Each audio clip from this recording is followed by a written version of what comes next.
Tripura government railway police once again arrested an Indian broker who helps in bringing illegal migrants of Bangladesh to Tripura. The accused name is Sharif Mia, a resident of Kalamchora.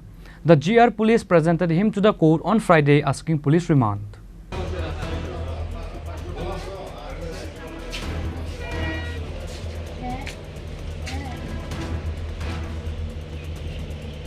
The central government had already issued a notification all over the states to identify and deport the illegal migrants of Bangladesh and Myanmar within a 30 days time frame.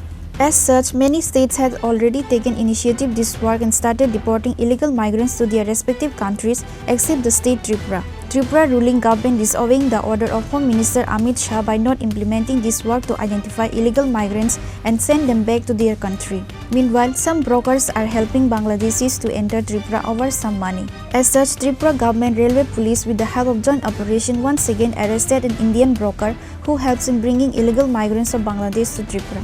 The accused name is Sharif Mia, a resident of Kalamchora. Accused Sharif Mia was reportedly wanted for many crimes he committed and was absconding for many days. Finally, he was arrested. Many other accused names came out after interrogation.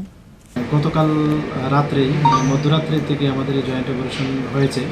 এটা দুধপুকুর কলমছড়া থানার অন্তর্গত, যেখানে 14 NBSF আমাদের Agartala GRP এবং যে local PS আছে কলমছড়া PS মিলে আমরা করি। অ্যাকচুয়ালি উনি যিনি ওনার নাম হলো শরীফ মিয়া, বাবার নাম বাদশা মিয়া। এটা দুধপুকুর মসজিদের পাশে ওনার বাড়ি, কলমছড়া থানার অন্তর্গত। অ্যাকচুয়ালি উনি যে আমাদের আগরতলা রেল স্টেশনে যারা বিডি ন্যাশনাল আছে অবৈধভাবে, তো এরকম কেসের সঙ্গে পুরনো কেসের সঙ্গে উনি ইনভলভ ছিলেন এবং আমরা বহুদিন ধরেই মানে কয়েকবার ওনার বাড়ি মানে রেড করা হয়েছে, কিন্তু উনি পলাতক ছিলেন।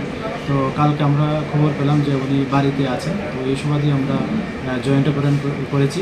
তো আজকে আমরা ওনাকে আমাদের আগরতলা মহামান্য আদালতে প্রেরণ করছি এবং পুলিশ রিমান্ড চাচ্ছি। এবং ওনার কাছ থেকে এখন পর্যন্ত আমরা কিছু তথ্য পেয়েছি, কিছু নামও পেয়েছি। তো এগুলি আমরা আমাদের যে বিএসএফের যে গোয়েন্দা দপ্তর আছে প্লাস আমাদের যে সিস্টার এজেন্সি আছে, আমরা ওনাদেরকেও এটা শেয়ার করেছি। তো আমরা এটা ভেরিফাই করছি, দেখছি এবং পুলিশ ইন্টারোগেশনে আমরা যে রিমান্ড চাচ্ছি, আশা করি রিমান্ড পাবো এবং ওখানে আরও জিজ্ঞাসাবাদ করা হবে। আমরা দেখছি এগুলি এবং যারাই এটার সঙ্গে যুক্ত থাকবে বা আমরা কোনো ক্লু পাবো, আমরা অবশ্যই তাদের এগেনস্টে আইনত ব্যবস্থা নেব। সে কতদিন ধরে ব্যবসাটা করছে, এই ধরনের ব্যবসা? এখনও তো বললো খালি ওইটা, আমরা যে কেস কানেকশনে ওনাকে গ্রেপ্তার করেছি সে শুধু এটাই স্বীকারোক্তি করেছে।